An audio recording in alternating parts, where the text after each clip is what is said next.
माननीय श्री मेला मालिक, मेला कमेटी वालों और दूर दराज से आए हुए नौटंकी कला के समस्त प्रेमी भाइयों को सगुन स्वर संगीत पार्टी की ओर से प्यार भरा नमस्कार। साथ ही साथ साथियों, आप लोग मेरा परिचय लीजिए। साथियों, मेरा नाम शेखर कुमार है। मेरा नाम शेखर कुमार है और मैं शहर कानपुर का रहने वाला हूं। लेकिन अफसोस की बात साथी, इस दुनिया में मैं अनाथ हूं। लेकिन एक वक्त था कि इस दुनिया में मेरा भी एक हंसता खेलता परिवार था। घर में मेरे बाबूजी थे जिनका नाम श्री कन्हू राम था। मेरी माता जी थी जिनका नाम श्रीमती कल्पना देवी था। मेरी एक बड़ी बहन जिनका नाम सावित्री देवी था।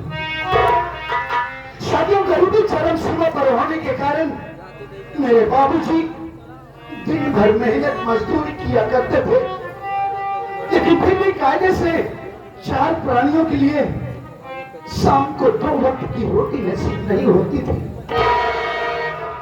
एक दिन की बात है, मेरे बाबूजी काम पर से शाम को घर आए और मेरी माँ से कहने लगे, अरे वो कल्पना, अरे जरा अपने दोनों मासूम बच्चों के चेहरे के ऊपर नजर डालो। इनका ये मासूम चेहरा मुझसे देखा नहीं जाता। अरे पगली, मैं दुनिया का पहला ऐसा बदनसीब बाप हूं कि इतनी मेहनत मजदूरी करने के बावजूद भी मैं अपने दोनों मासूम बच्चों का पेट भी नहीं भर पा रहा हूं। न जाने क्या बात मेरे बाबूजी ने अपने दिल दिमाग में सोचा और उन्होंने वही हमारी नजरों के सामने मेरे बाबूजी ने अपनी आत्महत्या कर ली। यह दृश्य देखकर मेरी माँ तो अवाक रह गई, तो बाबूजी की लाश से लिपट कर रोने लगी और अचानक उन्हें भी हार्ट अटैक आया और वो भी यह दुनिया छोड़कर हमेशा के लिए। मैं और मेरी दीदी बाबूजी और माँ की लाश से लिपट कर रोते रहे। ना जाने क्या बात मेरी दीदी ने सोचा और वो भी वही मुझे तन्हा अकेला रोता हुआ छोड़कर वो भी ना जाने कहां चली गई।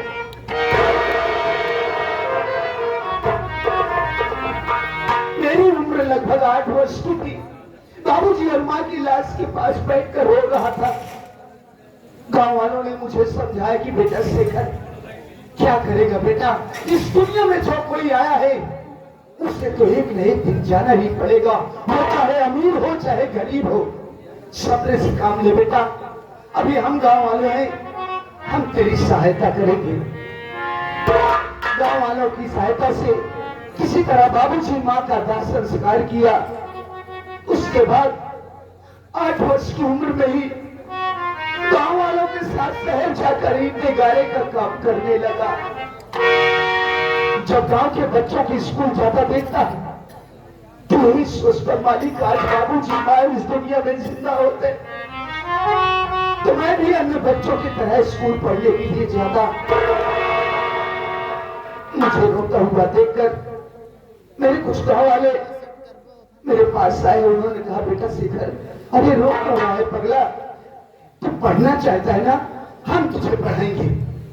गांव वालों ने मेरा दाखिला स्कूल में करवा दिया। साथी, मैं अपनी पढ़ाई जारी रखा। छुट्टी के दिन में शहर चला जाता था, मेहनत मजदूरी करके कुछ पैसे इकट्ठे कर लिया करता था पढ़ाई के लिए। धीरे धीरे वक्त समय गुजरता गया। साथियों, मैं धीरे धीरे सयाना हुआ, यहां तक कि मैंने ग्रेजुएशन किया, ग्रेजुएट बना और न जाने कितने डिपार्टमेंट में मैंने ऑनलाइन ऑफलाइन फॉर्म अप्लाई किया नौकरी के लिए। लेकिन साथी, मेरा नसीब ठीक ही नहीं। आज तक किसी विभाग में मुझे कोई नौकरी नहीं मिली। आप लोग भी सोचिए कि एक पढ़े लिखे नवयुवक के लिए इससे और शर्म की बात क्या हो सकती है। कितनी पढ़ाई लिखाई करने के बावजूद भी वो नवयुवक जाकर शहर में ईंटे गाड़े का काम करे। मैं ऐसी बेरोजगारी भरी दुनिया से उब गया हूँ मालिक। अरे जिस तरीके से तूने मेरे माँ बाप को मुझसे छीन लिया भगवान, उसी तरीके से मैं भी अब इस दुनिया में जीना नहीं चाहता हूँ मालिक। मुझे भी इस दुनिया से उठा लो भगवान, हमने जीना नहीं चाहता।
तो आ गया हूँ।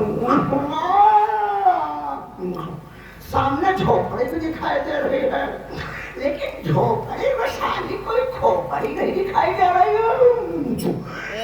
समझ में नहीं आ रहा तो कौन रहेगा भैया, हमें कौन है ऐसे बोले यार। भैया गरम क्यों है यार? क्या बात? अरे कौन लगा कटहरी में आग लग गई? साले 18 पहले नहीं खड़े थे, कहा था कटहरी में आग लग गई है। पहले 100 साले कटहरी में कहाँ आग लग गई? अरे बाहर से ऐसी आवाज आई, मैं तो सोचा गांव में कहीं आग लग गई। तूने हमको चेपाना नहीं, मैं आपको नहीं पहचाना। I am postman. पोस्टमैन? हाँ, आज तक मैंने पोस्टमैन सुना था, पोस्टमैन आज पहली बार देख रहा हूँ। सुना पोस्टमैन छोटे पदवी पे होते हैं, पोस्टमैन बड़े पदवी पे होते हैं। अच्छा साहब, ये बता तुम्हारा नाम क्या है? साहब जी, हाँ मेरा नाम तो शेखर कुमार है।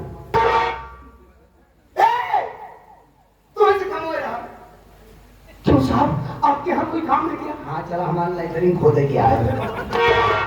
जो किया है वो नहीं करेगा। ये बता पुलिस विभाग कोई फॉर्म डाला था क्या? साहब जी, हाँ पुलिस विभाग ही क्या, मैंने ना जाने कितने विभाग में नौकरी के लिए आजमाइश किया साहब, लेकिन मेरा नसीब ही ठीक नहीं। आज तक मुझे किसी विभाग में कोई नौकरी नहीं मिली। तो थोड़ा सीधा सीधा वो सफाई कुर्मी वाला का सफाई कुर्मी नहीं साहब, सफाई कर्मी कहा जाता है। हाँ वही वाला। आप बिल्कुल ठीक कह रहे साहब, मैंने उस विभाग में भी जाकर आजमाइश किया था, लेकिन मैं जिस अधिकारी के पास जाकर बात किया करता था, वो अधिकारी कोई 1 लाख कोई 2 लाख रुपए की मांग करता था साहब। आप ही सोचिए, मैं एक गरीब इंसान, मेहनत मजदूरी करने वाला, भला इतने रुपयों के इंतजाम में काम करता। ये बाबू इतने रोने के दिन गए रे बाबा, इतने हंसने के दिन आ गए रे बाबा। आज पुलिस विभाग के बाहर चिटकी बात चिटकी तो तुम्हारी गई है भी एक आसाने कैसे पता तुम्हार फुटही हुआ।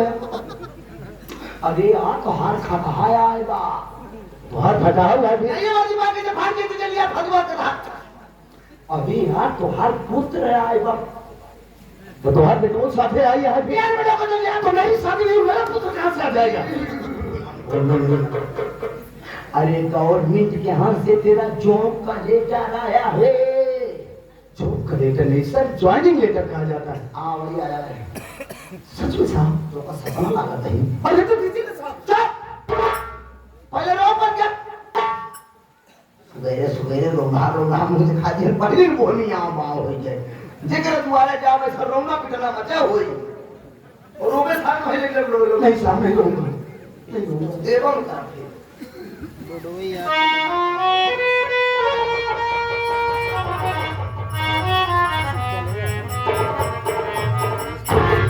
मैं हिंदी में लिखा वाले पढ़ बताओ, संस्कृत में लिखा हो तुम पढ़े पाई।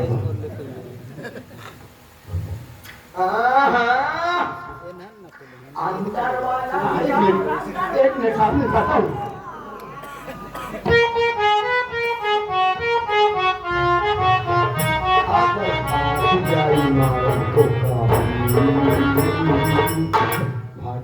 पावे का निकार। अरे साहब जी, ये तो वास्तव में चमत्कार हो गया साहब। अरे साहब मुझे पुलिस इंस्पेक्टर की नौकरी मिल गई साहब। अरे धन्य है सरकार।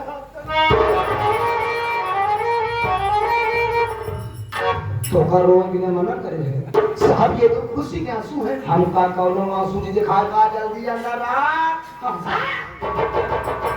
आगे के पावर सारे है तो कर दो को गया। चलो आगे खड़ा चलिए आया। ए भाई खुशी मारा पगला गया है। चल फर्नीचर कर सिग्नेचर साहब।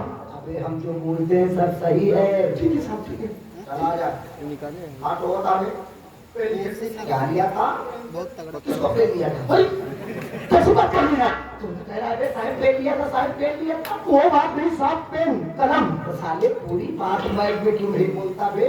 मुंडी जब घुमा कैसे इसे बोलेगा तो पेले नहीं आएगा। Sorry sir. साला पेल यहाँ पे तेरा पेल ये कह रहा है। आओ चलो बे। शायद झोपड़ी में साहब में लेके आता हूँ। अब तू झोपड़ी में गया सारे तरफ खोपड़ी फोड़ दो। ले भगवान सरकारी के नियम 9.5 साल से कर रखे। बटन दाब पहले कर। ये सर। हाँ अबे और ना आता ठीक है नहीं पता लगता रे का ऊपर नहीं कर तो कैसा पहुंच नहीं सर, ये सब कुछ आता है, सब कुछ आता है मुझे। आ देख धीरे करे अनाई पता लगा हमरे खोलते मां घुसे थे। नहीं सर, कोई मिस्टेक नहीं होगा। हाँ अनाई सारे का किसी पंडा तक घुस ही गए तो तोरे जान के पता ही बा। हाँ अरे के में सूखी नहीं करा थी ना ये मेरे जराई थी हम नहीं पता लगा सारे घुसे जान का चल कर। कहाँ गई साहब, कहाँ धोखा ठिकाई उन्हें बिजोई। साला का क्या मजाक उड़ा कहा था हुई बिजोई ठीक था तो धोखा ना पता जगह ना दिखा दूंगा। देखिए सर, आप मेरी बात का बुरा मत मानिए। इस पन्ने में आजू बाजू से इतनी जगह खाली थी, आप गांव जाकर सिग्नेचर करवा चुके हैं और बीच में जगह खाली देख लीजिए। चला बच्चे वो बाहर किस्मत जुटाएगी विचार कर पाएगी। आवा करा करा ठीक है। क्या हुआ? यार साले कभी धीरे कर खोलते मान हुए के दिए ना माए ऐसे धीरे छुआ कहता है बस तो का जना है, हम का जना है बस। अधिकारी जान पाओ चाहे न जान पाओ। ठीक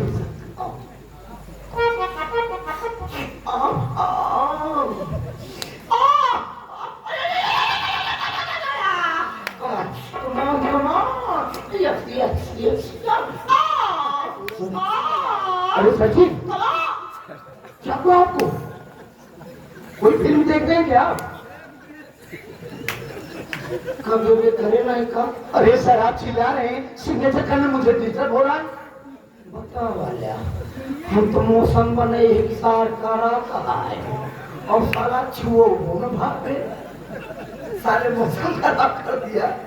हाँ क्या साले कर ठीक है, सब करता हूँ।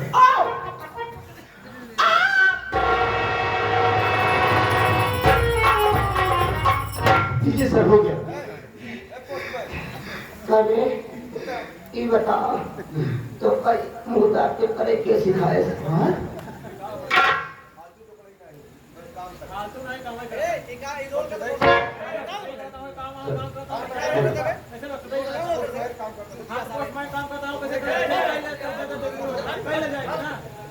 आज अगर इस दुनिया में बाबू सिंह मां जिंदा होते तो मेरी इस उपलब्धि पर वो कितना खुश होते। साथियों, अब मैं यहाँ से जा रहा हूँ। आप लोग अपना शुभ आशीष देकर मुझे यहाँ से विदा कीजिए कि मैं जिस मकसद से जा रहा हूँ मैं अपने मकसद में कामयाब हूँ। भविष्य में मुझसे कोई ऐसी गलती ना हो जिसकी वजह पर से मेरी वर्दी पर दाग लगे। मुजरिम चाहे बाप हो या भाई हो या कोई भी सगा संबंधी हो, मैं उसके साथ भी वही व्यवहार करूं जो अन्य मुजरिमों के साथ। बस यही आशीर्वाद देकर मुझे यहाँ से विदा कीजिए।